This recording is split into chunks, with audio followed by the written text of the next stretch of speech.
Some viewers may find the following video disturbing. Viewer discretion is advised. Hey everyone, welcome back to Board Games Unlocked, and Brad and I are continuing the top 100 games of all time. We are in the third, I was going to say the top, I don't know what I was going to say. We're almost there. It's the last third, I guess, pretty much. Yeah. Give or take, 30 through 21. And for this segment, first thing I want to say is, can we all just agree that Dasani is the worst water?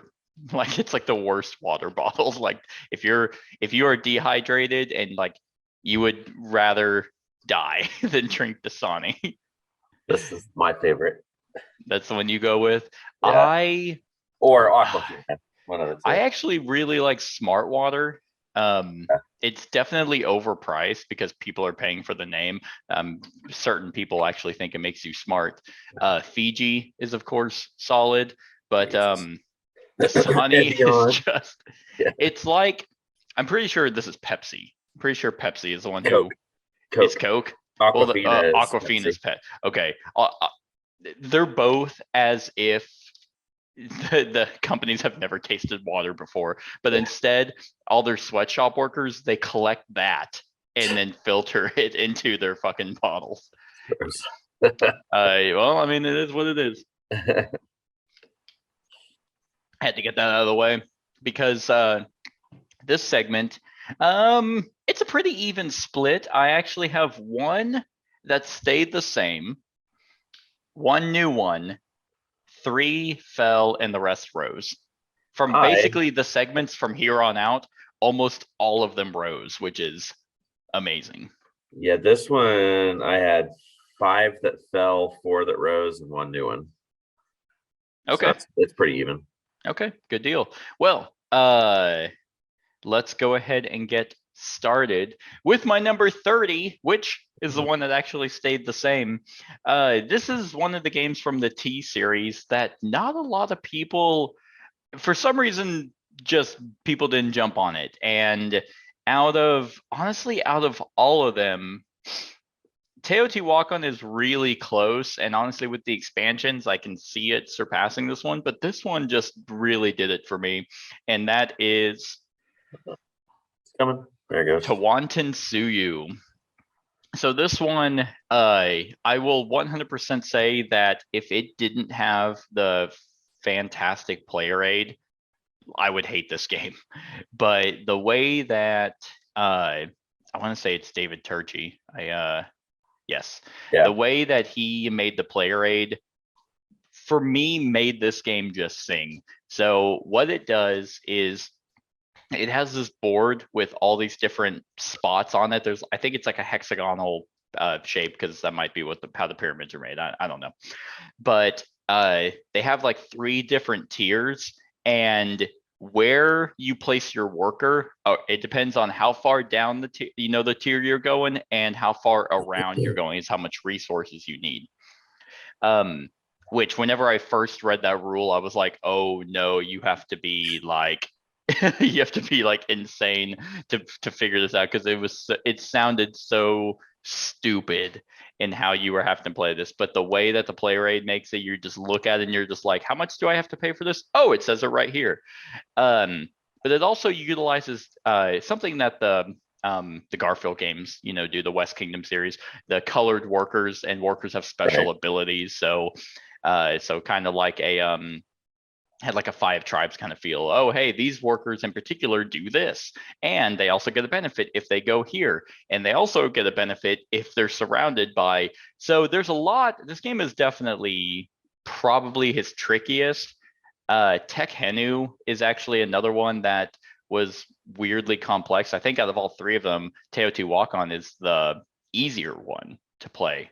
And Teotihuacan is actually kind of, a little bit brain burning if you think about it. So, but this one, I just really, really enjoyed. The solo mode isn't horrible.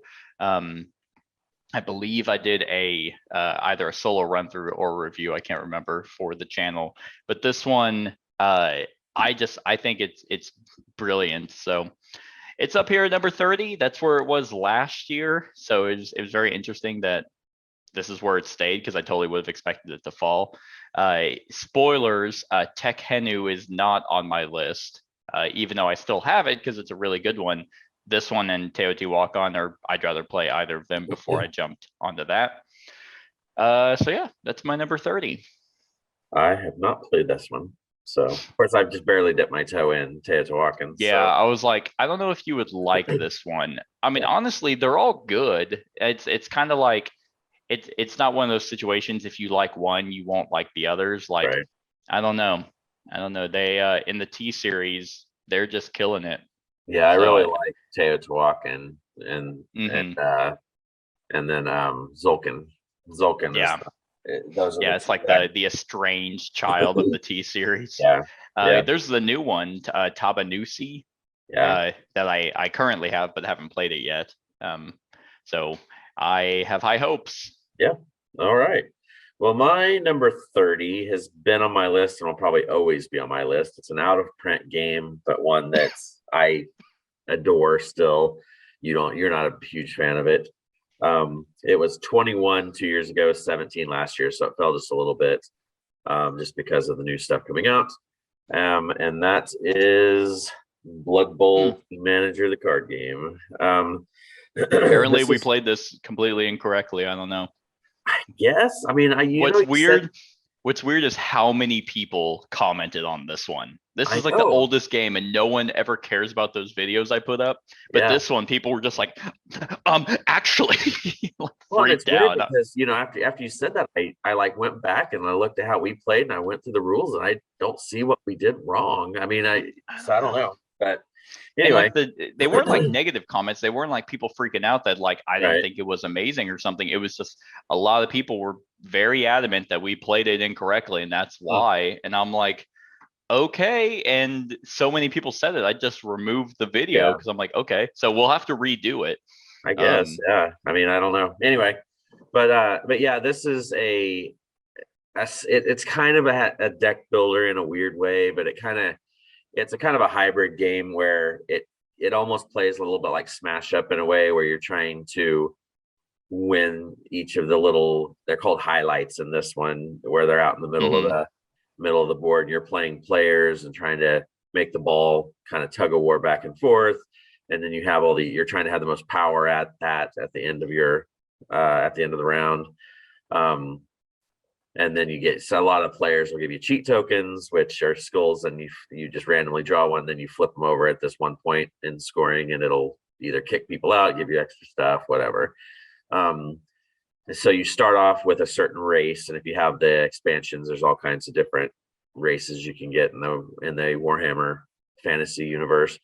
But what happens is you can, depending on what stuff you win in these highlights, you can recruit new players. And when you recruit those players into your deck, you have to get rid of a player out of your deck. And it replaces one. So like if you have the freebooter, and there's all these keywords and stuff, but anyway, it pretty much just plays as where you're playing like through a whole season in just a matter of a game. Where you're going through these different bowls and different competitions and stuff, and then at the very end, it always is the Blood Bowl, and the victory points of this game is fans. So the more whoever has the most fans at the end of the game wins. There is randomness. I mean, it's not a precise science of a game. There's, when you go to tackle, you compare power. If you're trying to tackle somebody weaker than you roll 2 dice and you get to pick the result. If it's equal, you just roll 1 dice, and whatever it is, it is. And if you're trying to tackle somebody stronger than you roll 2 dice, and then you take the weaker, or they pick. So it's pretty simple. I mean, it's I just really like what the expansions have brought into it. We didn't play with the expansions. There's like referees and stadiums and all this different stuff, different stadiums that you can play with and everything. It's just a fun kind of romp, I think the faction that uses the cheat tokens, I think was the chaos. And for me, it's kind of like the negative of the cheat tokens wasn't ever like a detriment to the benefits.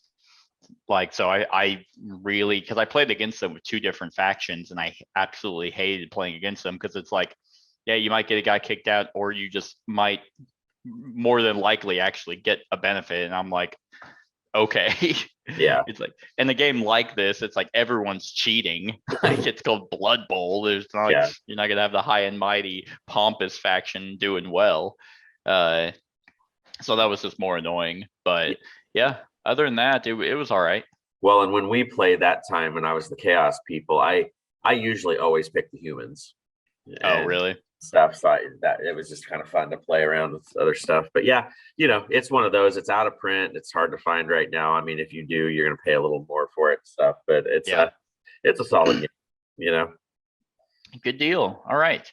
My number 29 went up. In 2020, it was 37, and in 2019, it was 45. And I did play it last year. I actually played it. One of my D&D sessions was canceled, and they were like, "Oh, hey, bring up a game," and I brought this one. And this game just does the whodunit genre.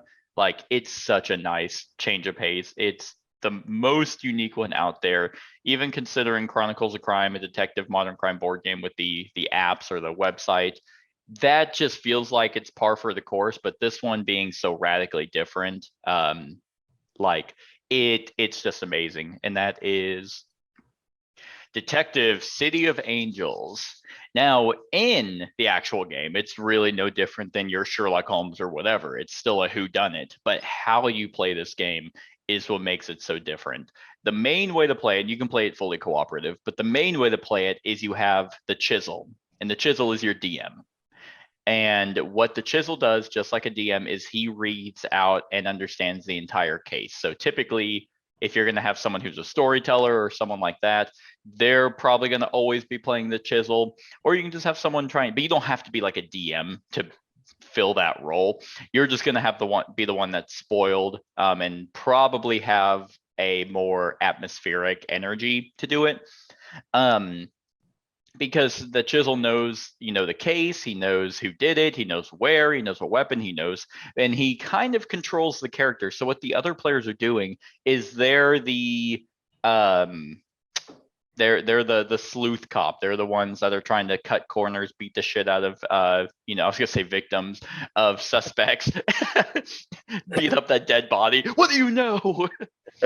But the suspects, to do whatever it takes to crack the case. And it's not cooperative. That's the other thing that throws a wrench in this game, is it's competitive. Every other player is trying to go where what lead they think they know. They're going to hire like eavesdroppers. If someone's going to a location and they can't get to it, they'll be like, you know what, I'll pay some money to hire someone so I can find out what they found out.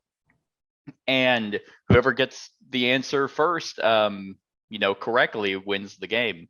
But the chisel is the one that's kind of dictating it. He is the one that when someone interrogates another person, he decides their response, and he could even act it out. He could role play it if he wants to. The best part about this game is, in all those other ones that I've mentioned already, you, as a group, which is nice, but as a group, you either feel like you're on the right path or you're dumb as fuck. Like, there's no middle ground in here. So, and even whenever you're on the right path, you never truly fully know. You're just like, man, this feels right. Then you go to the questions and you're just like, oh, we didn't figure anything out.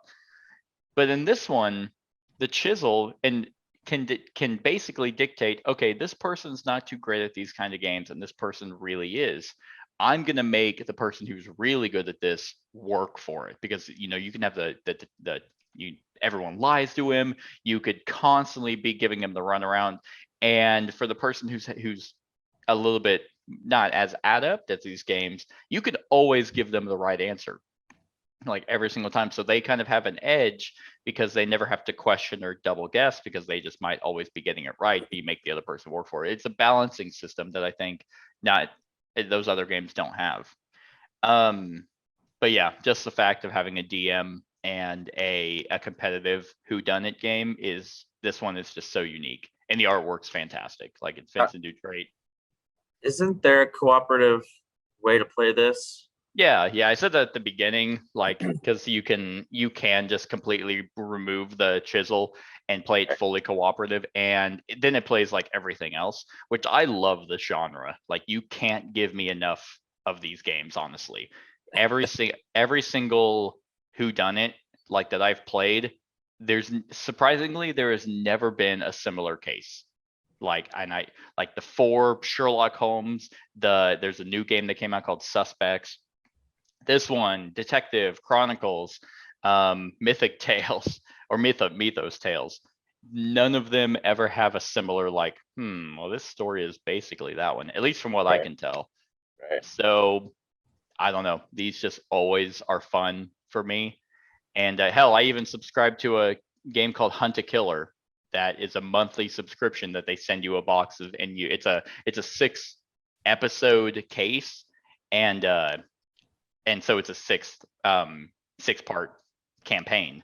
Right. And even that one is just fucking amazing. So yeah, but this one is definitely the most unique one. Spoiler, it's not my favorite of them, but mainly because the other ones I can get played because it is cooperative, and I'm usually the one that's going to be the chisel. But man, this one's just so good. Right. So it's my 29. Sweet. All right, my number 29 has fallen quite a bit, and it's only because I have not played it for quite a while. It was 8 2 years ago. It was 10 last year. Ooh, and 29. Why is it even on your list? Yeah, fuck this game. This game sucks.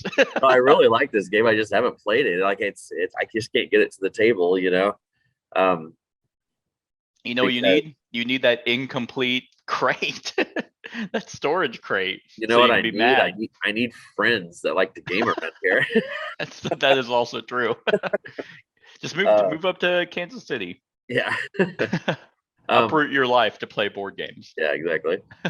No, this is just always going to be one of those that's on the list, and I don't think you've said anything, which makes me wonder if it might be higher, but we'll see. But yeah, this is pretty much was one of my earlier Cthulhu style games to get into. I played the old original first edition, didn't care for the whole one versus many of it just because it was so easy to mess up, you know, like the setup of first edition was what killed it. Like the game itself I thought was awesome. Yeah. Like the one versus many, but yeah, you could easily just one misplaced card derails the whole thing. Right. So they jumped in, and this was kind of their first game that really started doing their apps right, you know, like they did that, and to my opinion, I mean, because because this one's better than the Descent app and all that crap. It also came out before. Yeah, I think. But I believe so too. But this one still was better. You know, they build upon kind of this setup with the Lord of the Rings one and going on with the Journeys of the Dark, I think, and stuff like that. Oh, but, Descent, yeah. Yeah, but yeah, this is just a great one. You know, it especially if you can set the atmosphere for it. You know, because like I've played this where I've hooked it up to my big screen, and we've set up a table in the living room and had all the lights kind of down a little bit, and had the sound cranked up and everything. It's just I was gonna be like, have your pants off and everything. Just really setting the atmosphere, going crazy, doing shots of Coke. Yeah, but it's just really neat, you know, the missions that you can get. They constantly coming out with new DLC. Not constantly. I was about to go. I don't think so. I don't think they have lately, but they were coming out pretty consistently with DLCs. Yeah, stuff. I mean, you could spend a pretty good amount of money still and get more missions, but it's like $5 here, $5 there, and it's worth it because all the content that you can pull when you go into that app and you add it to your collection, those monsters and stuff can pop up in other missions as well. Yeah. So that kind of gives it an interesting deal. Storage is an issue. You know, I mean, you have that one thing, you know, and not everything fits in it, even though it's this big wooden crate. And Yep. I still don't have a storage solution for this. I just have it all in boxes still. I have I have those ones. I've been tempted so many times to get rid of those first two, because like the suppressed memories and the whatever the other one was, that kind of the carryover from the first edition. Those boxes, they sell for like enormous amount of money Yeah. and stuff, but I don't sell them obviously. But you know, this is just a really good one. You know, it's you can play it solo. It's funner when you play with more people. I know there are some of those insanity cards that kind of get weird and Yeah. I not just fun. remove them. Yeah, Like if they're drawn, we just redraw them. yeah. So yeah, there's just tons of content for this as well, and I don't know if they're planning on any more at this point. I was about to say that they haven't, as far as I know, they haven't announced that they're done like they Yeah. did with the other games, but they haven't released one for quite some time. I don't know. I think DLC would have been their route to go, but someone mentioned, and I was like, that's probably what they'll do. Is I can imagine them. It's Fantasy Flight do an Eldritch Horror 3rd edition. Yeah. Like I could see that because they did that with Arkham Horror 3rd edition, which actually didn't really take off. No one really likes it. So I've never played Eldritch. Eldritch Horror is really good. It's Yeah. it's amazing, but it's like the you know what was the quintessential Cthulhu game. But you know, this one is very atmospheric. The app is amazing. Yeah. So anyway, that was my was a top 10 last year, dropped out, but we'll see where it'll always be in my top 100, I know, but just depends on whether it gets played or not. Yeah, for sure. All right. My number 28 was 63 last year, and it was 23 in 2019. It drastically rose because I actually played it multiple times last year. I had some friends come up and we had a 5-player game, we had a 6-player game, and both of them just reminded me of how amazing this is. I actually think I'll have another game coming up because one of the guys that's currently on my channel, I think this is his favorite game of all time, and he said he's gonna have like an 8-person game of it, and he was gonna let me know so I can jump on in, and that is Twilight Imperium 4th edition. I don't really think it like this one and Mansions of Madness 4th edition and 2nd edition don't ever really need to be said because both of them are superior. Yeah, so this one is your epic space game. Like no other space game compares to this. I know a lot of people like to compare this to Eclipse. They're not even in the same realm. Not in terms of which one's better. It's just they're not comparable. Right. Except, oh, it's space and it's big. It's like, okay, there's a lot of other stuff that goes into that. So this one is your 4X, your expand, exploit, exterminate, and I always forget one. Expand, exploit, Exterminate. exterminate, And and God damn it. expand. And exfoliate. Exfoliate is what the 4th one is. But so in this game, you have a faction, you are building an army, and you are taking over planets, like trying to complete objectives to gain victory points. Because in this game, whoever gets to 10 in the regular game, 10 victory points wins. You can do that through a variety of ways, mainly through public objectives, and you have a few secret objectives. Yeah, this one, when I first ever played this game, I knew that this was going to be like, it was in my top 10 for the longest time, just because at that time I was playing it a lot more. But there's a negative stigma to this game. I mean, this game does take a long time. Like I wouldn't ever play this and then try to play something else. It's like, I want to dedicate my time. I want to, be engrossed in the theme and everything like that. So I think both the times I played it last year, we set aside an entire day. I mean, you have heavy negotiation, constant politics, because I mean, you don't ever really need to backstab anyone in this. Sometimes there's really no reason to. It's like, as long as you can get people on your side and you can just score those public objectives, then it kind of comes to a point where you're just like, okay, thanks for helping me. And then you're not really upset if anyone turns on you, because they helped you, you're starting to gain victory points. but there's a bunch of different races. The expansion is a must for this one just because it adds a lot more, and like it includes some of the stuff from third edition that definitely improves this. But yeah, one of my favorite things about this, and no other game really does, is legitimately have politics. There's a massive politics deck that includes laws and rules, and you have, depending on the planets that you own, you have voting power. And so when laws are coming out, you can, it's like, oh well, hey, I have more voting power than all of you. Even if you guys all vote against this law and I vote for it, I have more than you, so I'm gonna pass it. Now that's what includes all the negotiation, because if you have that voting power and there's an ability that could really help someone, you have some leverage. You could be like, okay, here's what I want from you if you want this ability.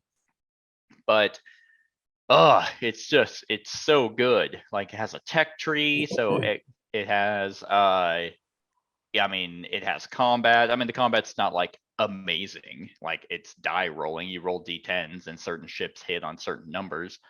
But yeah, every single time, like, not kidding. Every time I play this game, it's amazing. So yeah, I mean, that's why it rose like 40 spots, just because, I mean, 30 something, just because I got to play it.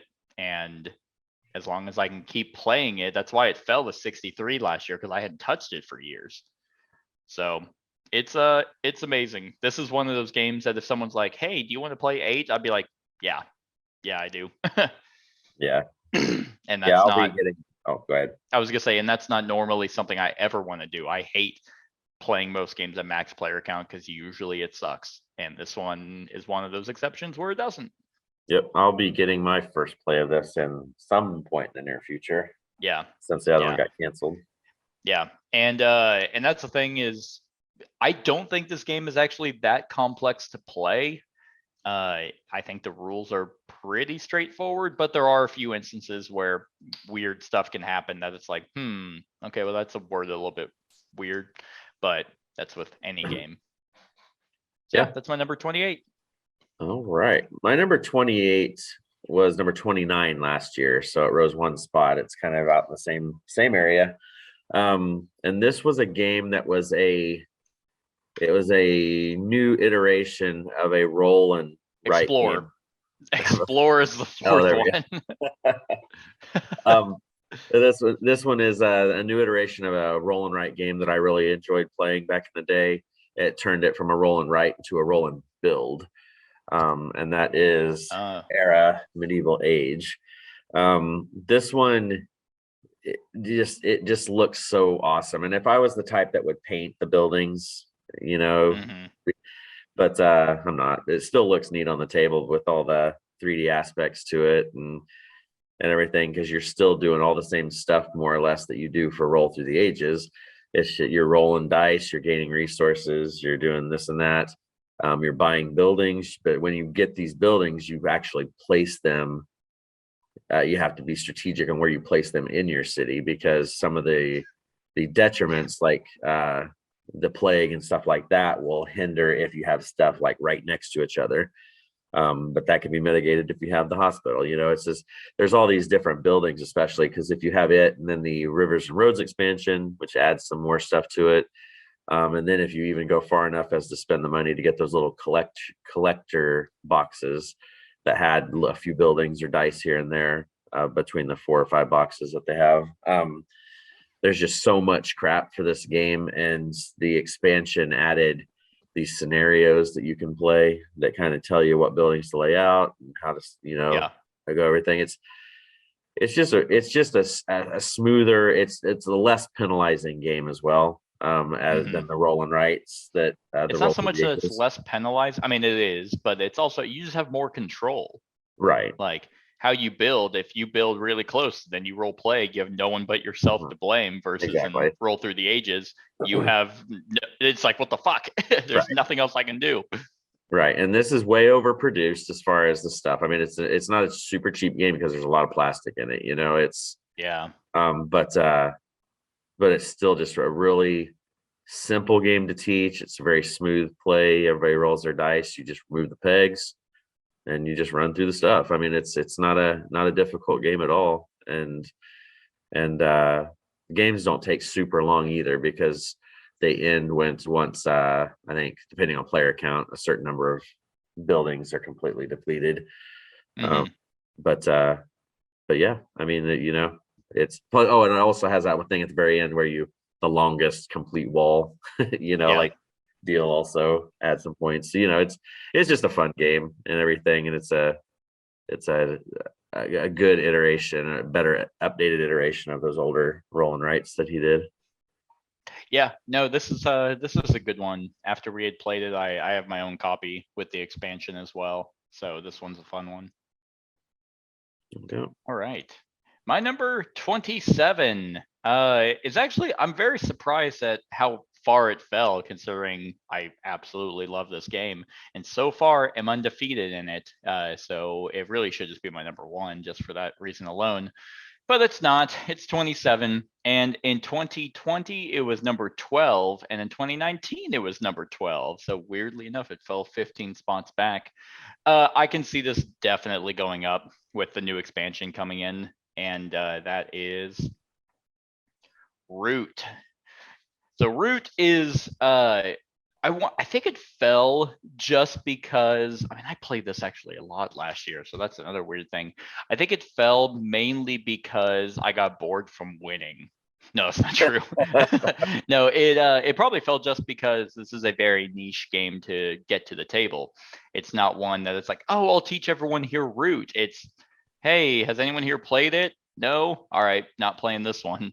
If you're not familiar, Root is a cute woodland war game where every single faction is asymmetrical. They all play radically different from one another, and your main goal is to either is mainly to get to 30 points. First one to get to 30 points wins. However, there are cards in the deck that at a certain threshold you can abandon the point system and try and go for an area control. Have the far opposite corners control, but then that kind of becomes not necessarily a king of the hill. But as soon as you have that, then people are for sure trying to focus on you, because if you meet the criteria and then it comes back around to your turn, you win. But yeah, every single one of these factions play different. The cats have just, I mean, full area majority at the beginning of the game, and they build buildings that give them wood to be able to build more buildings. That's how they get points. The Eerie, which are the birds, are a programming style. They have to lay their cards on a certain row and complete every single card action. Otherwise, they fall into decline. Even expansion ones, there's beavers that are kind of like mercenaries. They use their resources to bribe other players to get benefits. I mean, just all of them are really amazing. I have actually done a ranking of them that I'll probably put up at some point of what I think of all the factions. I might actually redo it because I think I did it while I was sick. So I have no idea if I was just having a fever dream or if I sound all right. I might actually just watch the video, see how it goes. But yeah, this one, it's rough to teach. It's one of those that honestly, I think leader games would benefit from doing class like faction, how to plays, just so people can watch that when they're given a faction to understand what they're aiming to do. But there's not a single faction here that if I was handed that I would be like, oh, like I have my favorites for sure, but I thoroughly enjoy all of them. And there's gonna be 2 more coming out this year. They I think it's like badgers are one of them, and then rats, I think the other.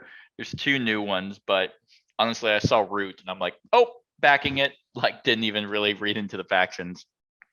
So yeah, if you ever want an asymmetrical, really solid area control war game, then this is definitely the one to go after.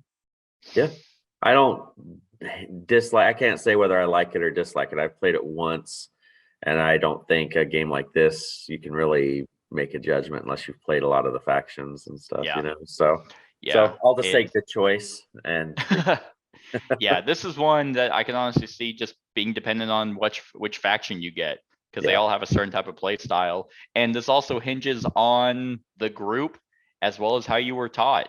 Like, so there's a lot of factors that go into, like, I think, an enjoyment of this game. Right. All right. Well, my number 27, I don't know if you have said yet or not.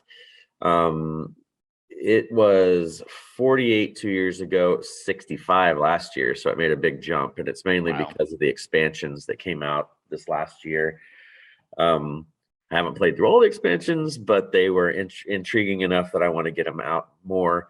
And that is Chronicles of Crime. Okay. So I've played the 1400 one. Okay. That's the only one I've played too. Yeah. But this was one of those games. This was kind of my first, actually, it's probably my only, like, of this genre, the whole crime thing, because I have detective and I haven't played it. I haven't played any of the others.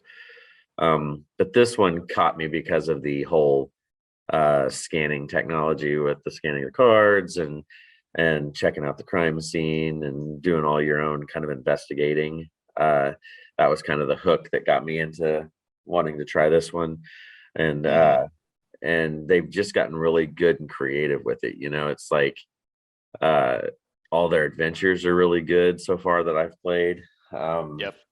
And the scenarios are solid. They do a good job with that tutorial thing in the base game. Does a good job. And at that time, there wasn't. I don't recall any other any game that really used that whole QR code scan system. I think this was kind of Yeah. And if they did, it wasn't as big of a thing. Like this one kind of put it on the map, and they've used it with their other games as well, whether they've been good games, bad games. So yeah, Destiny's, was kind of whatever, but bad. yeah, but this one is just neat because the one thing I got to say about this game, then if I have to pick a negative to it, is I think, in my opinion, it's probably best at 2 or less.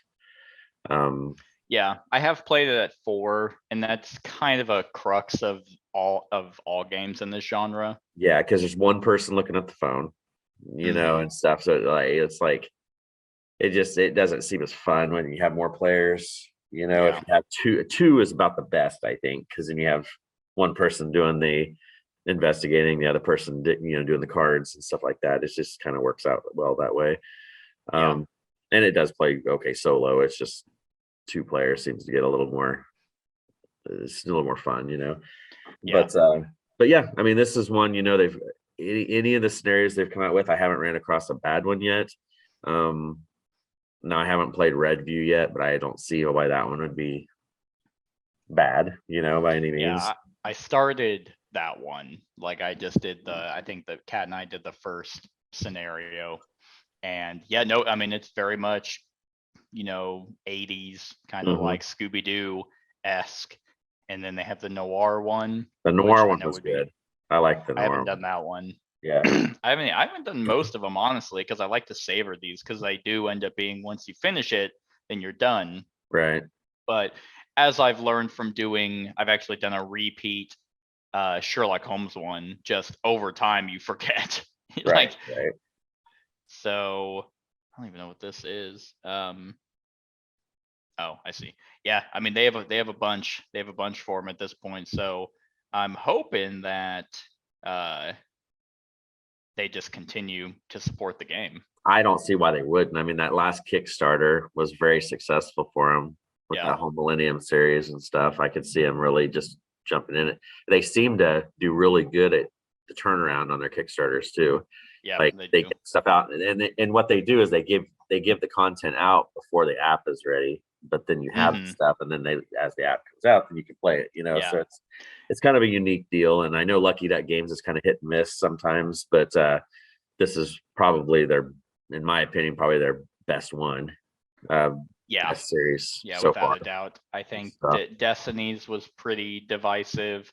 And then they did Vikings Gone Wild, which no one talks about. And didn't they do that one app game as well, Kingdom Rush? Oh yeah, they did. Yeah. Yeah, I forgot about that one. So, but anyway, yeah, Chronicles of Crime, it made that big jump. It went up 38 spots, up in the top 30. So, Good deal. not bad. Yeah, good choice. All right, my number 26. We're going into a little completely different direction. We're going to go into a heavy worker placement game, but this is one that from a company that I think just does really thematic and atmospheric worker placement, probably right underneath Vita Lasarda games, that what you're doing actually makes sense, and the progression of everything you're doing also makes sense. This one, I thought over time, I always waffled between this one and the other game that the company made in terms of which one I like more, but it's pretty decisive at this point. But yeah, so this one is called Tricarion. So I have the sexy ass collector's edition where they didn't provide a way to store the game, but I figured it out. At least with them, I was able to figure it out, unlike some other companies. So this one, you are playing a magician, and what's really cool about it is you're playing a stage magician, like real life magicians, where you aren't actually performing magic, you're performing illusions, you're performing all these kind of tricks that you see real life people do, and it's still just as amazing with how they do it. But this is set around the time of, like, think The Prestige, the movie with Hugh Jackman and Christian Bale. That's this game. You have your individual workers as either assistants that have special abilities or just regular like stagehands, and then yourself. And they all have different like numbers on them representing their strength. So it's kind of a programming game in that you have a hand of cards of where you're gonna go, and then you set them up, and then you flip those cards, and that's where they're all getting sent. You can send them to the town square to get materials. You can send them to the bank to get a loan. You can send them to the school to figure out more tricks, or you can send them to the stage to prep your playbill on when you're going to perform on Thursday through Sunday. What's really cool about this is that it's not necessarily a resource management game. You do have to get resources to get spells, but you don't have to spend them, which is super nice. Like, it's just one weight lifted off your shoulder. But over time, as you get more famous, like kind of like you said about Blood Bowl, this one is the point trackers, how many seats you're filling. And at a certain threshold, you can now go and get higher, like more complex tricks, and you can just use those resources for those tricks. But they're more complex, you have to prep them, but they give you more money and they give you more points. It's I wouldn't say it's a very tight game, but it is a shorter game than what you're going to be wanting. Like, there's not a lot of rounds. So if you're getting into like it goes, I think it's like 0, 16, and 32 are the different trick thresholds. Once you hit 32 points, you can now get like level 3 spells. You're not going to pop that off like a lot. But yeah, this one with the collector's edition has a bunch of expansions. It has like an entire school where you can be training students. You can get money that way. I've tried the solo variant for this. It is very heavy. It's probably the heaviest solo variant that I've made. It's really good, but yeah, it was a brain burner for sure. But yeah, I mean, this one, I really, really like it. I think it's super cool. I definitely get the Prestige, and what was the one with Jesse Eisenberg? I was gonna say Magic Mike, but that's not it. It's has Woody Harrelson in it. Yeah, I can't think of the name of it. I know which one you're talking about. It has that kind of vibe too. Now you see me. Yep, it has that. So if you like real life magic and worker placement, then definitely give this a shot. At least the base game. Like, once you start adding expansions, it definitely gets very complex.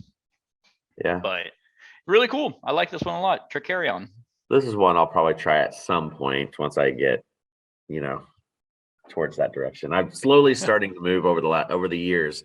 I'm moving more and more into Euros. Mm-hmm. I'm starting to get a little bit more complicated ones, I would say if you're playing like games like Lorenzo and like Brass, then you can play this. Like, this isn't that big of a jump. Well, that you might think it is. it's not that if I can play it or not, it's if I'm going to get railed by 90 points or. Well, we can play now or never Yeah, I again. know. If That's my point. All yeah, right. no, it's not that complex, or it's not that big of a jump in points. Right. It's there's no engine that you're going to be building that can Right. have that happen. Yeah, that's cool. I'll try it sometime. All right. My number 26, 2 years ago was my number 10.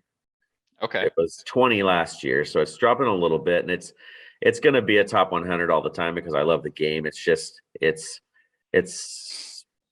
other stuff's just getting in front of it, and it's just not getting played as much. And that is Vindication. Nice. I know there's some expansions that are still coming in a big box storage, which is needed. And I just hope they don't fuck up the big box storage. I hope it actually works. Oh, I know. If they fuck up the big box storage, I'm gonna be pissed because I'll be so mad. But yeah, this one is, we did we put up our 3-player game? Did we put that on the channel? Oh yeah. Okay, I couldn't Yeah, remember if we recorded that one or not, but yeah, this one was one that it's just a fun game, and I think with the expansions that they keep adding more and more theme to it a little bit, especially with this one that's going to be delivered at some point, brings in more story to it.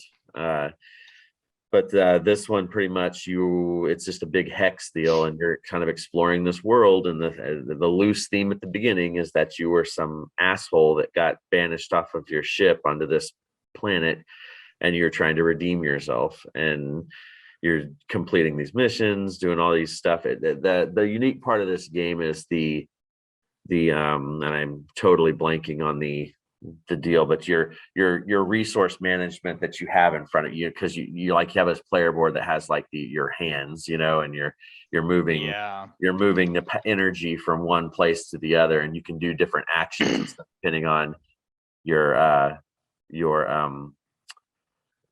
it's inspiration. Is that what it is, or something? I don't remember. Whatever. I'm trying to find it. But so you're gaining this stuff, and you're moving these cubes to be able to have more strength in that area to be able to do these actions around the board or do them better. You can recruit more people to be with you. You can get these relics. You can, the playthrough we did, you could get pets. There's just all this cool stuff, and you're all the while you're going to these locations and you're doing different things. You're making yourself, like you said, because your character card is two-sided, so you'll eventually become vindicated, and you get these abilities and stuff too, and everything. It's just, when the base game first came out, it was kind of hard to pull a theme into it, but they've done really well with the expansions of adding that to the game.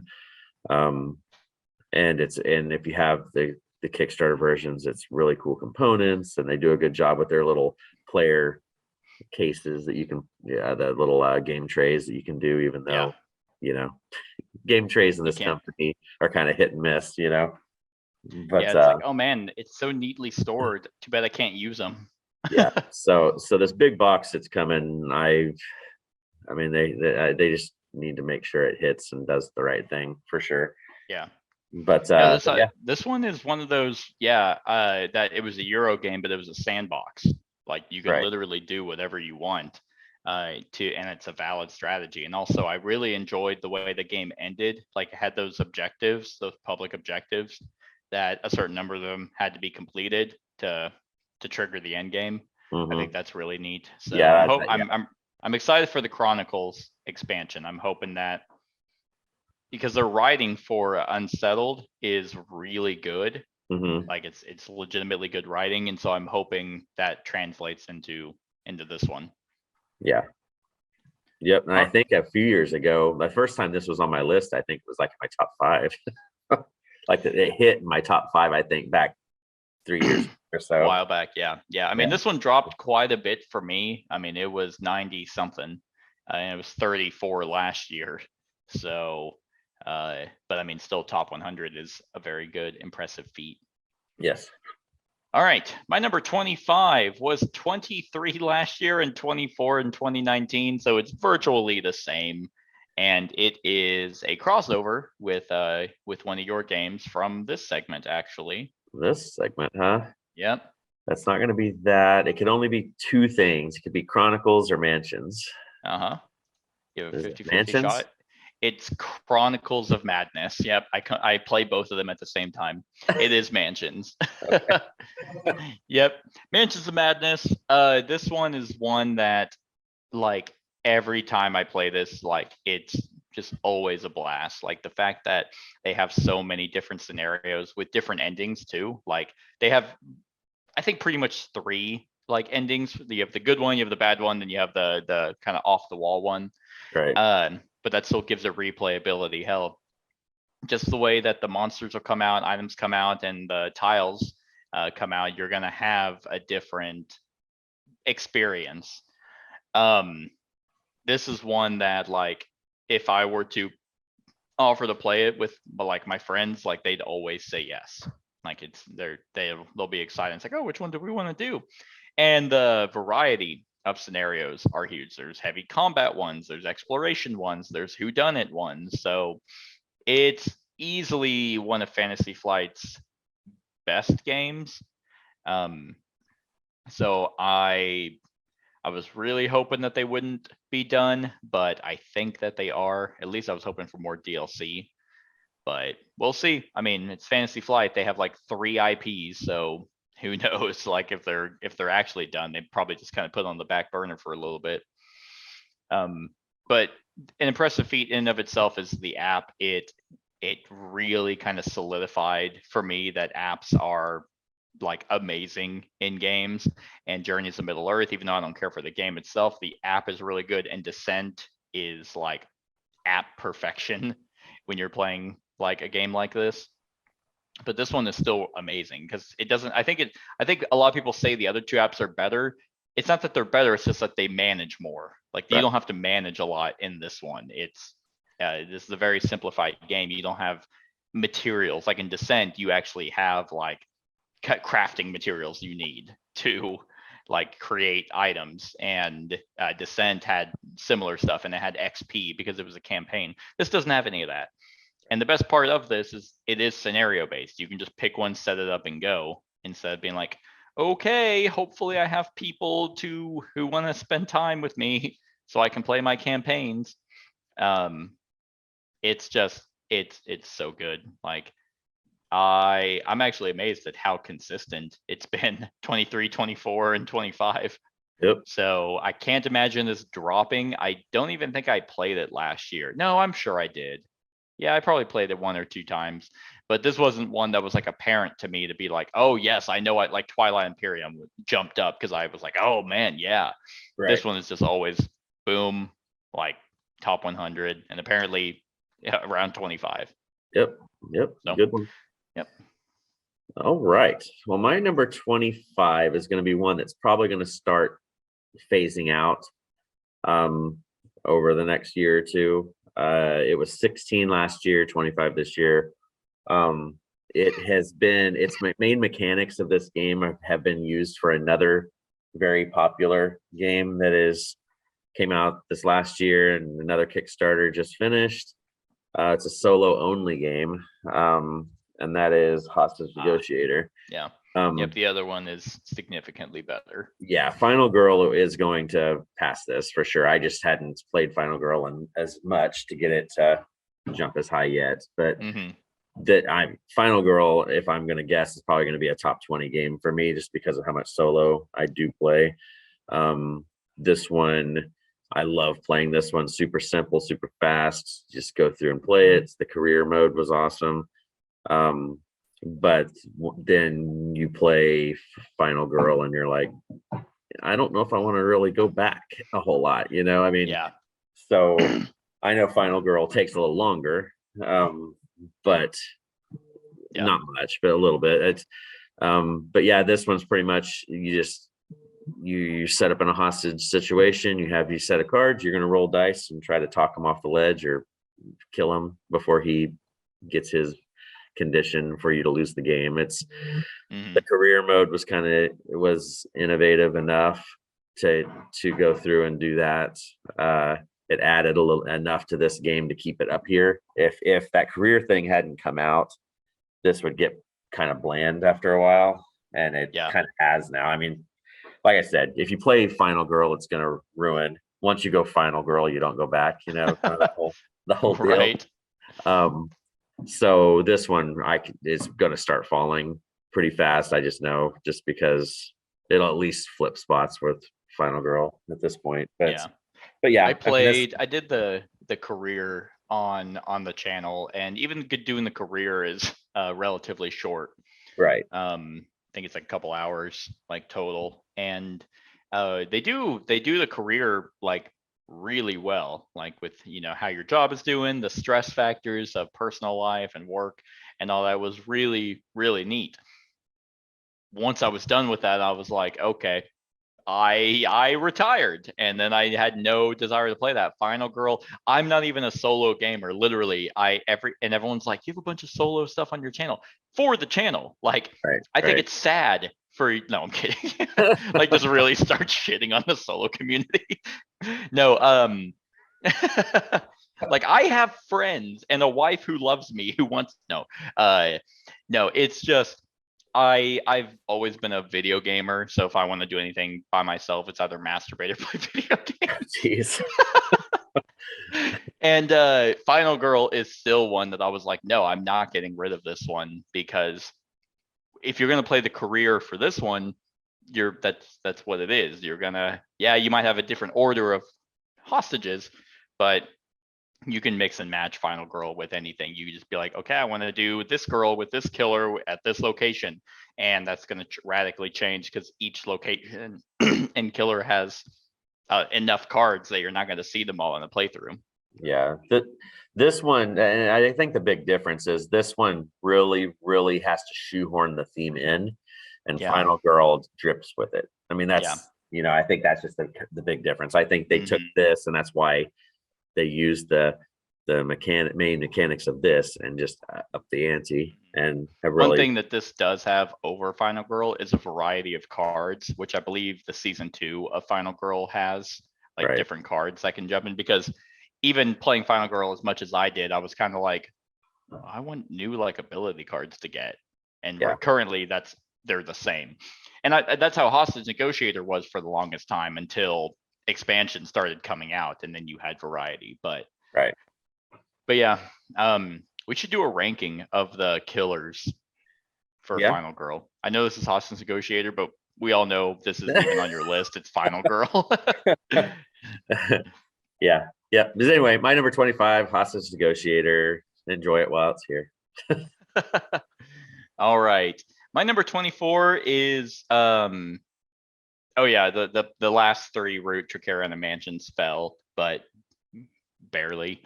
This is one on the list that actually rose. It was 41 last year and 25 in 2019, so it's kind of hopping. It was actually 25 in 2019. Interesting. Was it? What am I on now? I'm on 24. Okay, I was sitting there, I'm like, where is it? Like, I'm not even seeing it. Was it even 25 in 2019? Hold on. Yes, it was. Okay, I was just looking at the wrong one because I'm stupid. But what's weird is what caused this to rise is I haven't actually played it, but every time I've had to reread the rules because you and I said we were going to play it, and we ended up, I was like, dude, fuck, I'm not setting this up. Like, I either go to bed at 3 a.m. and didn't set it up or something. But this is a masterful 2-player game of,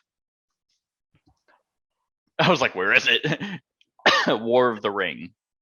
So War of the Ring, like I said, it's a 2-player game where one person plays the shadow people and then the other person plays the free people. And you are, both sides are kind of asymmetrical in the sense that you have different ways of winning. The shadow player wins by getting a certain amount of victory points by conquering various locations. The hero player has the same, but it's a less amount. I want to say I want to say 10 points for the shadow person and then 4 for the free people, because it's harder for the free people, because once the free people's players like pieces die, they're out. So it's a very limited pool. And shadow just has a plethora of an army. But the other way you can win is as the free people, you have a little side mini game with the fellowship, and the fellowship is trying to secretly move around and get the ring to Mount Doom to drop the ring, and that's how they win. And the secondary condition for the shadow person is to corrupt Frodo and get like 10 corruption points on him. This utilizes dice, so you have dice as your actions. You have a certain amount in your pool, you roll, and then they have symbols on them to dictate what you can do. I've always enjoyed that. I like it's interesting because it almost sounds like I contradict myself, because I say I hate when dice determine what, like, whether you succeed or fail. But the difference is the order. It's I roll dice and then I determine what I do with that, and I can do what I want to do with what's given, versus, oh, I'm going to do this and get excited about the action and then roll a die and then that fails it. That's the flip. But this is basically, I always describe this as a what if Lord of the Rings, because you can like split it up in different ways. It's not like on a railroad of the books or the movies. You can just have people of the Fellowship break off to go fight in battles that they never were a part of. You can activate abilities or cards that shouldn't have happened. Like a perfect example is what if the Balrog like left the Mines of Moria and actually helped fight and became an ally for the Shadow people? Just things like that. What if the dwarves actually left their halls and marched down to go help Gondor or something? It's really neat, like how that happens. I think a lot of people give this game shit for the political track, but I enjoy it. It makes very thematic sense. If the war is on the southern end of the country and you're all the way at the northern end and you're like, well, it's not up here, why should we fight? And then you can thematically have Gimli go, and once Gimli goes, you can have him activate and, you know, have them rally to start using those forces. The expansion adds a bunch of factions and a bunch of people. I think one of them adds Elrond, another one does add the Balrog, one adds the Ents, the ghosts of whatever. I can't think of the name. Shelob, like the spider people. You know, the sheep that the shadow players, the shadows have. It's just really cool. And there's supposed to be another one coming out. It was supposed to be last year, but I think it got pushed back. Nope, it wasn't that one. I don't know. Is it Kings of Middle Earth? Kings of Middle. I thought yes, it is. Warriors of Middle Earth is what. Kings of Middle Earth did not come out. Set for 2022, but this adds in figures to the free people is Theoden, Denethor, Dane, Brand, and Thranduil, and then that's really all it mentions. It does say there's siege battles, siege machine figures, and new units to expand the shadow armies. So I don't know what's supposed to be coming for the shadow people, but yeah, this one's a very solid like war game. I mean, I know like everyone says Rebellion is Star Wars in the box, and it very much is, without a doubt. I don't give a fuck. Like this is so good. So man, there was even a time where someone was selling like the collector's edition for a shit ton, and he was going to work out a payment plan. Like I was going to be like, dude, I don't have that money right now, but I'll pay you. And but he had someone who bought it outright. But yeah, that's my number 24, War of the Ring. I will play this eventually whenever you learn it. When it's not, I know how to play it. I would need a refresher. I just never have it set up. Yeah. No, I just got done watching the extended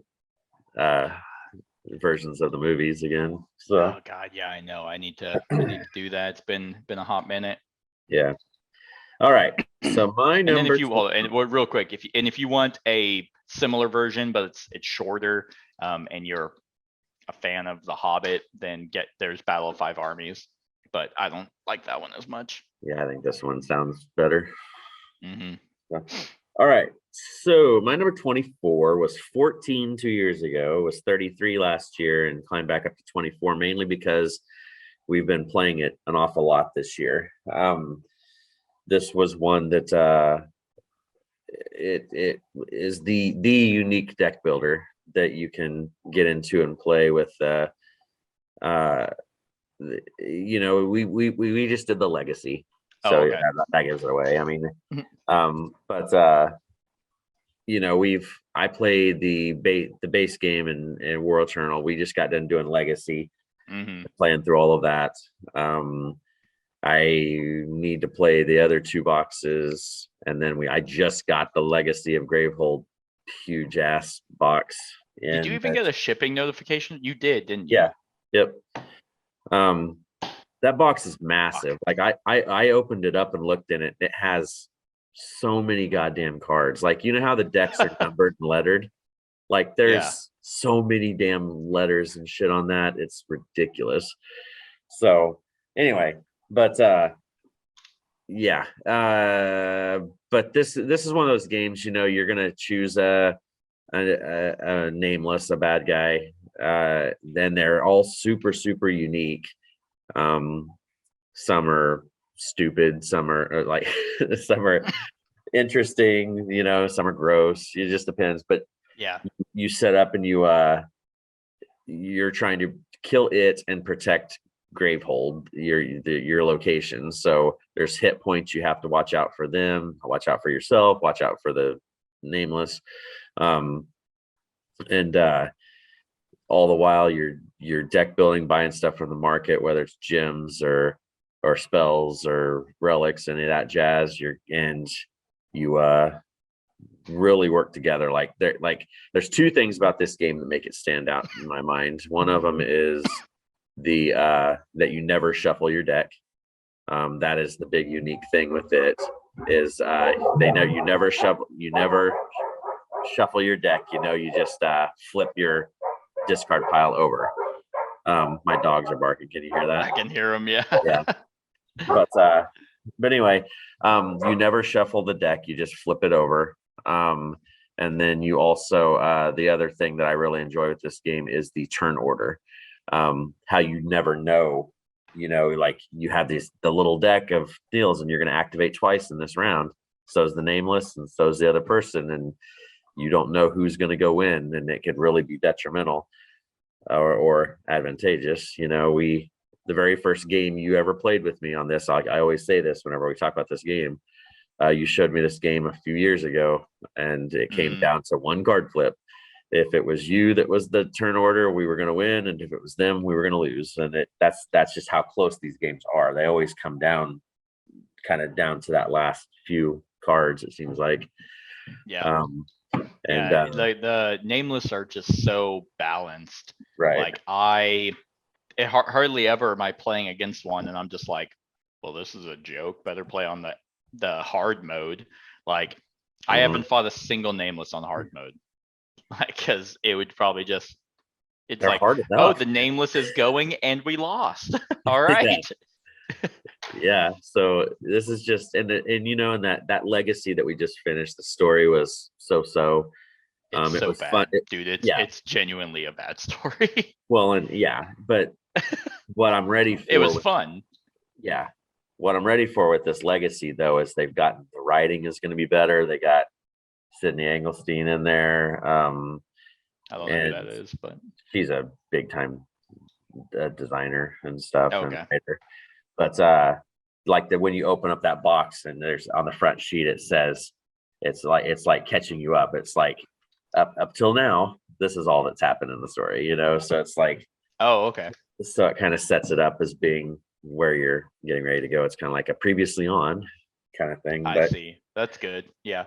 But anyway, you know, I've gushed about this enough. It's always going to be in my top 100 because it's just it's a unique deck builder. As much as I like deck builders, this one stands out because of its uniqueness. Yep. And because of this, just a huge amount of content that you have, and they just keep pumping this shit out. Crazy. Oh, I know. God, these games, I don't know how you store it. I found a pretty solid way, but how I store all my massive card games is with those Hobby Lobby artist cases. Yeah. The horizontal like dividers. But yeah, it would just be, I mean, I don't see why they don't do what Thunderstone does, like, or Smash Up. I mean, pretty much what AEG does with their card games. It's like, just have a massive box, like a deluxe box to store it with, like the little white thing, so you can just stack them on top of each other.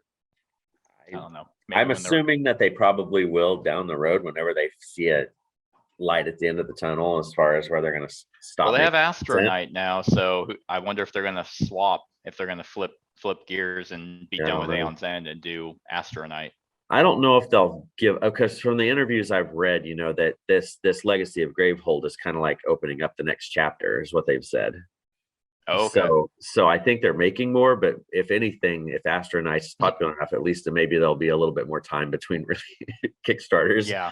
For Yeah, this. or the next chapter is Astronite. We're gonna finish Legacy of Gravehold, and it's a time warp. Now we're in space. It's time travel or some shit, which always ruins every type of story. Yeah. So anyway, this is my number 24. It's always going to be around here. All right, good deal. My number 23 is my new one to the list, and this is a brand new game. Jumped up like insanely, mainly because this is the IP is near and dear to my heart. And I was actually just watching a video on the demake of this game, and that is Bloodborne. Bloodborne, the board game. This one I had very high hopes for, and they pretty much met them. This is such a fantastic rendition of an IP. Like, thank God it wasn't Steamforged who did it, because it would have been dog shit, like the Dark Souls board game. But this one was by Simon. I want to say Eric Lang, and who's the other guy? He's the one who I think really kind of Michael Chanel. I think Michael Chanel was kind of, he's the voice, like the one that kept talking about it.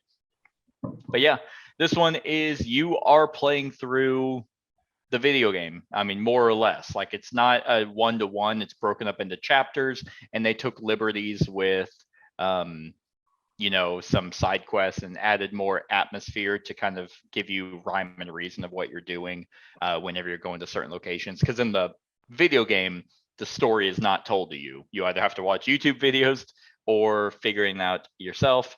And so this one is just really good. Like, I will say the Dark Souls board game probably emphasized the boss battles better, mainly because they actually moved around the board and you had its own room. Like, the whole game led to that boss fight, whereas Bloodborne doesn't lead to those bosses.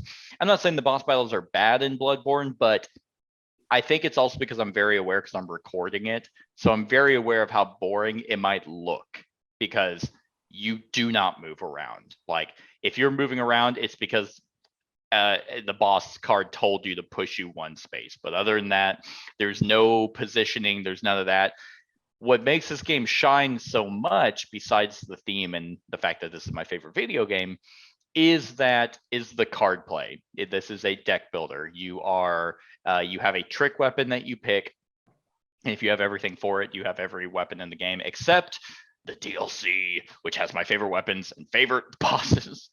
But so you have a trick weapon, and the way they utilize stamina is very neat in this game. So in Dark Souls, you actually have like a stamina meter.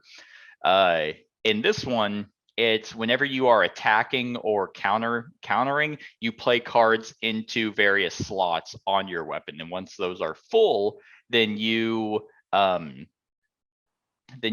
to like flip your weapon. You have to like rest or change your weapon, because it's a trick weapon that has two sides. I think that's really neat. This game is definitely more of a puzzle, because everything you do requires you to discard cards, either interact, or so you can build for card draw, you can build for defense, you can build for damage, you can build for speed, based off the synergy of your weapon. And I think they captured Bloodborne very, very well. So who knows where it's going to be like next year or the years to come. Like, it's this high up just because of how much I enjoy this. And a lot of people ask me on the replayability, and I'm like, it's as replayable as the video game. You play through it with different weapons, and but luckily with this one, you can actually make different choices and you can have different outcomes based off kind of what you do. It's not the most replayable game in the world, but I can enjoy this because it's like I'm not trying every weapon. So yeah, that's my number 23, Bloodborne. Yeah, but I have yet to play it. It's still sitting on my table. I want to play it. I'm ready to dive in. It looks awesome, but I just haven't played yet. I'm currently having, like, Kat was painting these, and then she jumped to Townsfolk Tussle. Yeah, But she got a few of them painted. But yeah, they have every location and in the base game except for, and so they don't have the DLC, which I know Michael has stated he would like to do it. So I'm really hoping they just go on Kickstarter or release the old Hunters DLC, because that would make me very happy. I think it was popular enough Kickstarter. I don't see why they wouldn't. But we could say that about Death May Die and all that stuff that we've been waiting for. So you just never know. You're right. Yeah, that's true. Actually, how much? Maybe with the $9 million that they made on Marvel Zombies, they can go back and do some of their other stuff. Cthulhu, Death May Die, and Bloodborne. This made $4 million. Yeah, I mean that's pretty solid for. Yeah. I mean, you'd think for an IP game. Yeah. And it wasn't that expensive to get everything for it. Like, it's it was for me. you didn't pay. I didn't pay way much. Crazy, but yeah, I think the all-in was very reasonable, and it didn't matter what it was going to cost. I was going to pay it. Yeah. So yeah, I very much enjoy this. This is all the way up at 23. All right. Well, coincidentally, my number 23 is my new game on the list as well. And this is a game that we played together a time or two. It's a new game. It came out like the end of last year. Okay. I was really pumped for these because it's a deck building game. It's for all intents and purposes, it plays best solo. But it's a civilization building card game, and that's Imperium Classics. I was like, Transformers? No. You could have just as easily have put Legends on here too. I like Classics better just because of the historical deal with it. But because I like the Greeks and Romans and all that stuff. But yeah, they're both the exact same game, just with different factions. We played the 2-player game of this, and it was fine. But I've played this solo a lot, and the solo version of this game is where it's at. Yeah, we talked about it a few other lists ago. We talked about, and I brought up Apex, the dinosaur, and that's a solo game. This is right with that. I mean, it plays best solo, and it's challenging solo. I mean, you're what you're doing is you're trying to grow your civilization. You start off kind of like in the I can't think of the word they're in right now. You start off kind of like tribal, I guess, and then you're working yourself up to become a full-fledged civilization. And all the while, you're getting cards from the row, adding them to your deck. You're building up your civilization that way, gaining your prestige and stuff. There's a couple of them that play similar, but most of the civilizations play different. They have different ways of messing around. If you go, there's unrest cards, which becomes a mechanic. If you get too many unrest cards, then you lose. You lose? Oh, in solo. Yeah. Okay, I was like, well, I don't remember that. Yeah. But the Vikings.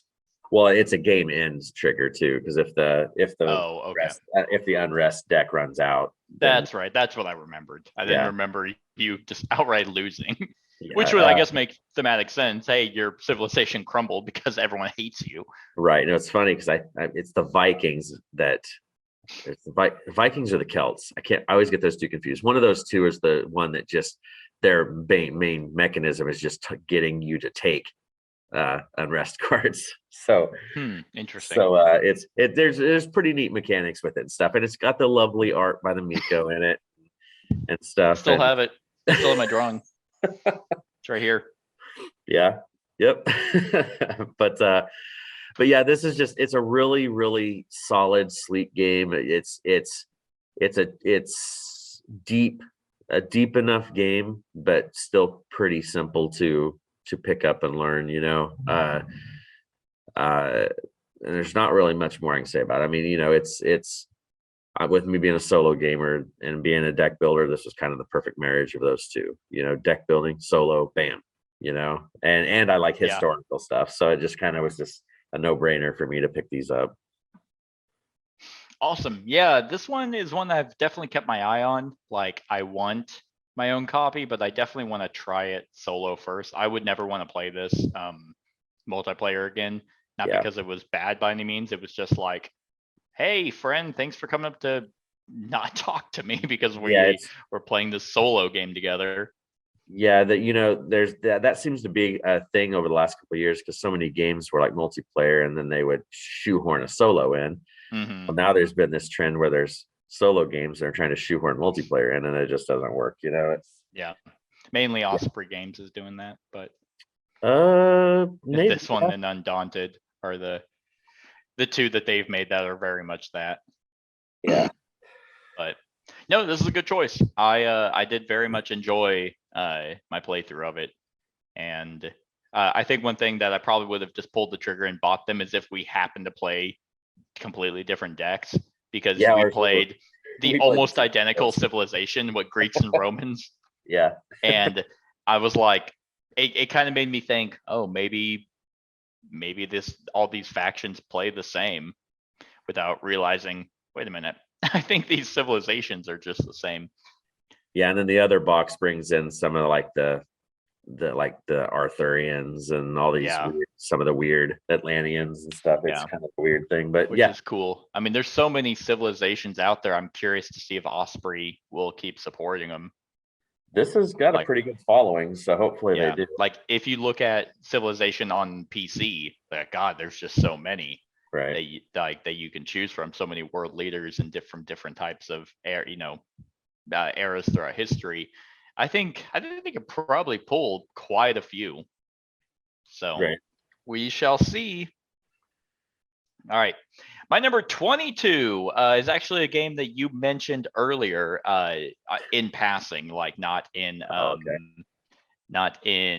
and on your actual list. This was one we were talking about expansions, and we were talking about other games that are similar to this one, but you haven't played this one yet. And I believe, let me check, this is my favorite of his games. And mainly because I've played it the most, and it is Great Western Trail. That cover art is just so goddamn good. It's better than the first edition. Oh my god, I know. Someone commented on my, I think I did a comparison of the two, and I think that's the one he commented on. And he was talking about how much, I don't think he was saying he liked the first edition better than this one. I think he was just saying that he really liked the first edition.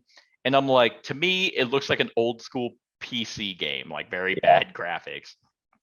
But oh man, this one is just amazing. Like, it's probably Alexander Pfister's probably his most popular game. I know he jumps back and forth. He does like small card games, and he does these bigger worker placement games. But he has this one, Blackout Hong Kong, Maracaibo, and then Cloud Age, Boon Lake is the newest one. But yeah, this one is just phenomenal. It was 33 last year and 48 in 2019. So it went up actually 11 points. Not because of the second edition for any reason. Like, the second edition basically just has a graphical overhaul, and it's it's less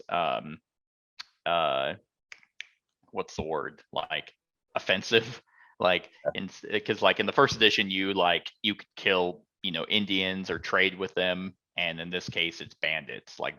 And then just a very awesome graphical overhaul. This is a rondel game. You are trying, and a set collection and deck builder. You are trying to have the best hand of cards when you make it to Kansas City, because each different type of cow you have is going to score you points, or money.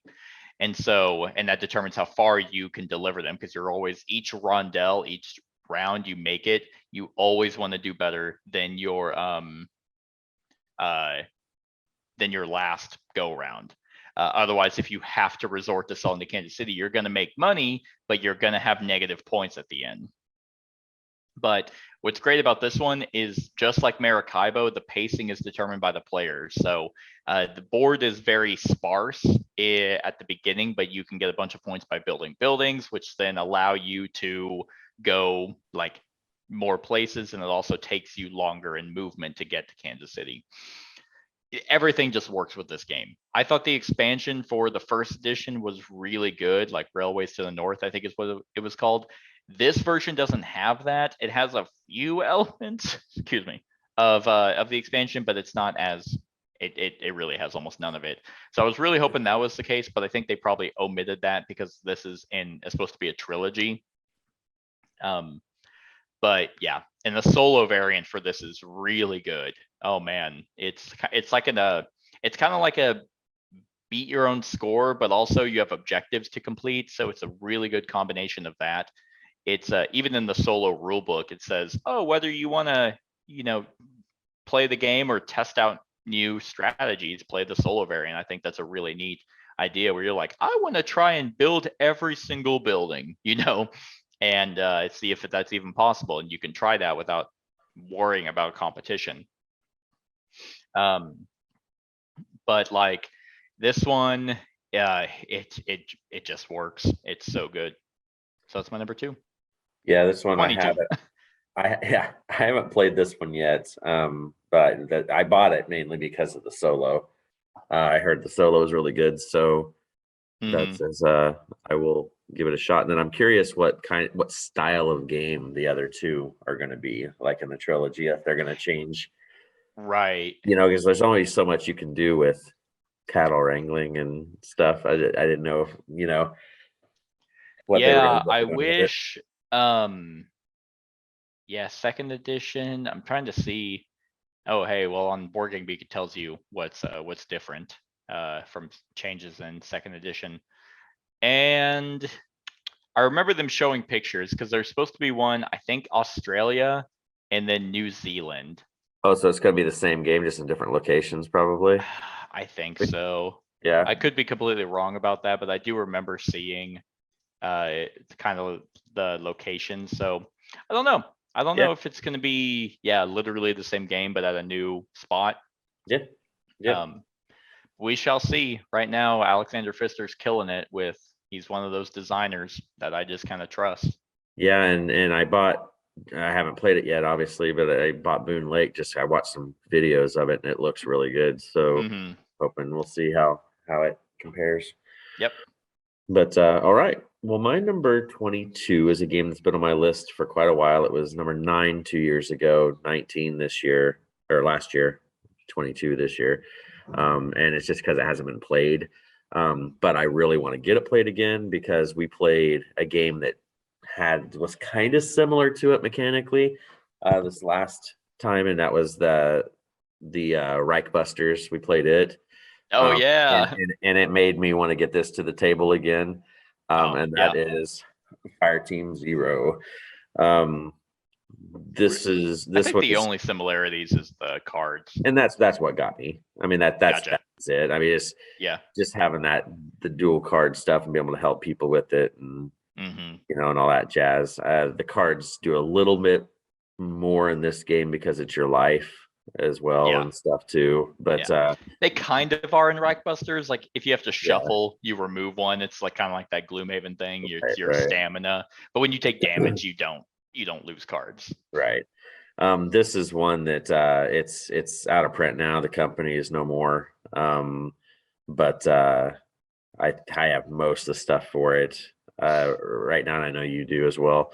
Mhm. But yeah, this is just it's based on these series of books where there's this group of this elite team called Fire Team Zero, and they're called upon. It's an alternate reality World War II setting, and hell is kind of broken loose, and all these demons and creatures are coming out of the ground, and you are running through these scenarios, trying to complete them to you do whatever, kill them, move, save people, whatever the different scenarios have you do. It's a pretty relentless game because you can clear the board, and then there's a part in the round where you roll spawn dice, and they just start spawning all over the place again. So it's just kind of constant coming at you. So you can't tarry around too much. And this game really, really emphasizes teamwork more than a lot of these style games, because if you don't work together, you're done. I mean, because you get hindered so much with terrain penalties and stuff, and then the bad guys don't worry about it. They just fly right through it and everything. So what's cool about that, they run through this scenario, they have the other boxes that run through the Africa cycle and the Europe cycle, so it brings in these different monster families that you can go through and play with to change up the game. The monster families that you choose have their own little deck of cards, so when they change throughout the game, they add more abilities. They become harder hitting or harder to hit, stuff like that. You also have the one thing that is kind of iffy about this game is the whole coin thing. You'll have a coin that if somebody gets knocked down, you flip the coin from heads up to tails up, and then if somebody gets knocked down again while it's on tails, then you lose. Yeah. Which would be fine if there weren't random events that also flipped it. Right. And there's that one card that flips it. There's also a card that flips it back the other way. Yeah. So it's just kind of one of those things. It's not a perfect game by any means, but it's just a fun dice chucker. Your cards are multi-use, where you have attacks or defenses. You can help with other people, but you have to be careful because you only draw up at the beginning of your turn. So like when you use a card to help a teammate or help defend, then that's just one less life you have for if you're getting the onslaught. So yeah, it was a pretty solid game, and like I said, I think that's the only game this company did. I mean, and they did 2 Kickstarters for it, and then just kind of disappeared. Died. Yeah. If you do have this game, I would suggest before the site totally goes away, go to the Emergent Games website, and they have the MP3 files that read at least for the base game. I can't remember if they have it for the other big box expansions or not, but it has like the old World War II. It's like radio talk, and it reads the preamble of the each scenario to you.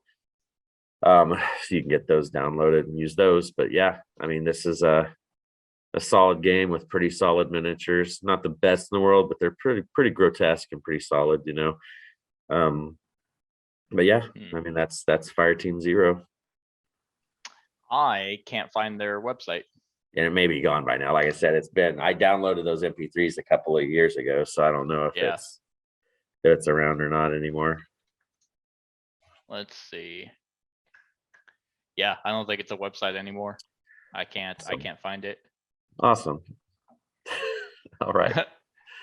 Well, I mean, that's actually impressive, because that's kind of I mean, it's just one of those things that normally doesn't happen. Oh wait, hold on. Yeah, the website's gone, because I clicked on the website it is. that I had. Yeah, it took me to a totally different spot. They lost their domain. Oh, I'm wondering if I'll look, as I'm wondering if the MP3 files are like in the files of BGG now. Oh yeah, that's good. I'll look at that. Point. You go ahead and start talking about your All right. And the last one for this segment also went up. It was number 5 in 2019, so it fell a little bit from since then, but it was 22 last year, so it went up one spot. And this is yes, this is my favorite of his games.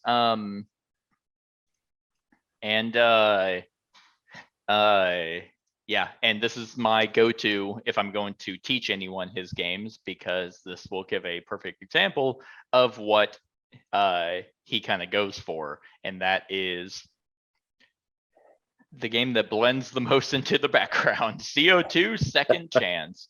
The box is white, and but yeah, this is a Vito Lasarda game. This is the one that I kind of gravitate towards whenever anyone's like, oh yeah, like I kind of want to play one of his games, and I'm like, let's play this one because it's cooperative, and we get to work together, and you can see kind of how insane this is. Imagine how complex this is, but now it's competitive. But this one, it's a theme that that I very much enjoy. I think it's also one that's not touched on a whole lot. I mean, lately it's been more like the more nature preserving and earth preserving is a theme that's getting touched on a lot, which I like. But yeah, this one, you are trying to prevent the planet from combusting on itself with CO2 emissions, and you're trying to reduce each continents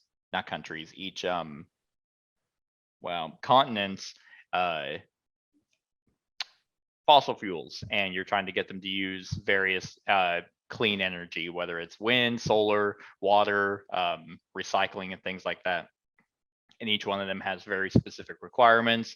You have this social global objective stuff that you're trying to complete, but this is one of those where you, and I think other games do it, but I can't think of one, where you're in the hole and you try to Feast for Odin kind of does that. You're at your points wise negative in the hole.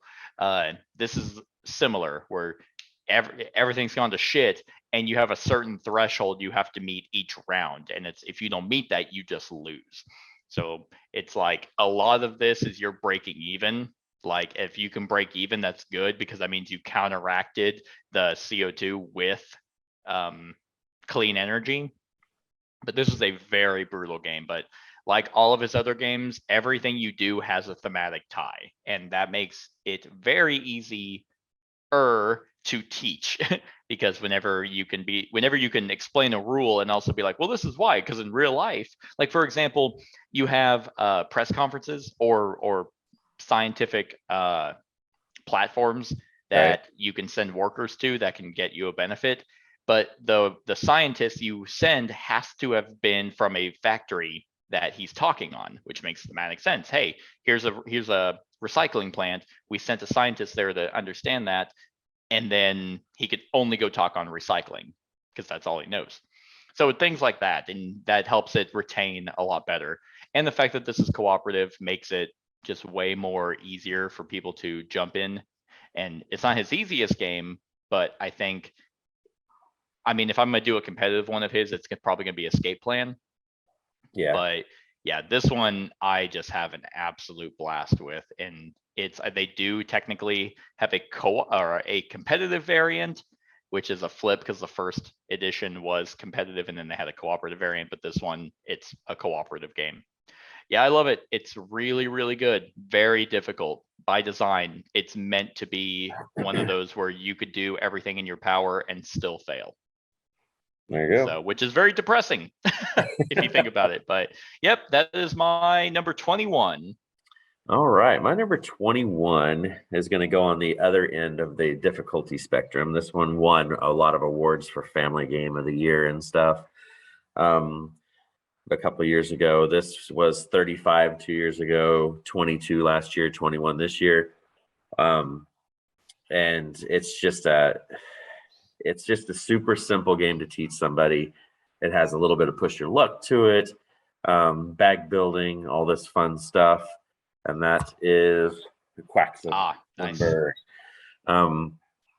This one is just a solid game all around. I mean, it's like I said, it's just super simple. I mean, you each kind of have your own little potion board, and you start off with a certain number of chips in your bag.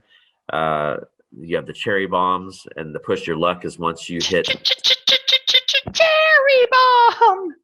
And once you Cherry bomb.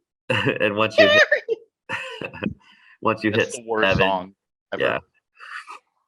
once you hit 7 cherry bombs, if you happen to pull one out and you hit 7 or over, then you bust and you don't get to. You get penalized. Like you have to stop right there, and you can either buy chips or get buy chips or get victory points. That's what it was. You can spend. If you don't bust, when you decide to stop, you get to do both. You have the opportunity, you get the victory points and get to buy. So, and when you're on that buying phase, there's all these different chips that you can buy to add to your bag that have different abilities, different numbers on them. Because whenever you pull a chip that has, like, let's say a 3, you will place it 3 from the one in front of it. So you're kind of working your way. It's like a spiral from the center of your potion to the outside. And the further you go around that, the more currency and victory points you get. But what makes this game replayable and awesome is that there's so many different the chips don't change, like the yellow chips they're going to be the same yellow chips you play in every game, but depending on what spellbook, it's not spellbook, Recipe book. Recipe book. I think it's a recipe book, right? Depending on what recipe book you have out there, that chip will do something completely different. This goes right along the lines. If you've ever played Cubitos, it's the same thing. I mean, dice stay the same, but depending on what version of that you have, that's why this gets compared a little bit to Cubitos because of that instance right there. But it has a little bit of a catch-up mechanic, which is nice. It's not too big of a benefit, but it's good enough to kind of keep the people sucking it up in there. Because also similar to Cubitos, funny it enough. is. Right. Because on the scoring track, there's these little rats and there's tails hanging down, and it depends. However many rat tails are between you and the leader is how many where you get to start further along in your potion, laying down tiles and stuff. So it kind of helps you go. Now that doesn't mean you're just not going to pull a bunch of freaking cherry bombs again. And anyway, but yeah. And I know this one, like this got a lot of flack for having that catch-up mechanic. But having played this multiple times, it's a really good one. It is. If you're in first, you might be like, what the hell? But you're in first and all the other players are still competing. Right. Like, it's not like, so there's no runaway leader. Well, you're first because you have decent chips too. And that lets the other people get better chips in their deal because they're starting further, potentially, unless they're shitty drawers. And yeah, they suck. But yeah, Wolfgang Vosch is how I'm pronouncing it. He's another one with those one of those designers that it's like, he doesn't release bad games, because he did Wavelength, which is a phenomenal party game. He also did That's Pretty Clever. Ganz schön clever is a really great dice game. And then I haven't played Taverns of Tiefenthal, but a lot of people that have said they like it. He also did The Mind, which that's probably his more wishy-washy one. I like The Mind. I think it's a fun whatever game. But yeah, he's a pretty solid one. Well, and just like I haven't even played the newest expansion, the Alchemist, yet. I've played the other one, the Herb Witches and stuff. But I have not played the Herb Witches. I've just played the base game, actually. Yeah, it just adds some more stuff, makes it more complex. I mean, it's just one of those that it's just a solid one. I mean, it's easy to just teach. Every time, like if I go to a gaming gathering or something, and there's people that haven't ever played it, it's simple. You just throw it down and say, "Okay, start drawing," and you can do it. And it can all be done. It's all done simultaneously, which makes the game fast. But if you're teaching somebody, you could be like, okay, I'll let you go ahead and pull. Yeah. And kind of it's easy to teach and keep that speed. I mean, this one is really, really high for you though. Like compared to me, this was literally my number 1. Or it's all the way up there. No, it was my 100. I mean, it was always hovering around the 100. Last year was 102. But yeah, this one, like I was able to teach my mom, and we would just take turns, and then by game 3 or 4, it's like, okay, now we can do it simultaneously, and she'd be fine. But I think this is the highest light. What am I trying to say? This is the highest rated light game I have. Most of my other ones are more than this. This one's just gotten played a lot this year because it's a good one. And stuff. So yeah, that'll be a solid one. And I like the Alchemist. I'm interested to see what it does. Same. But yep. All right.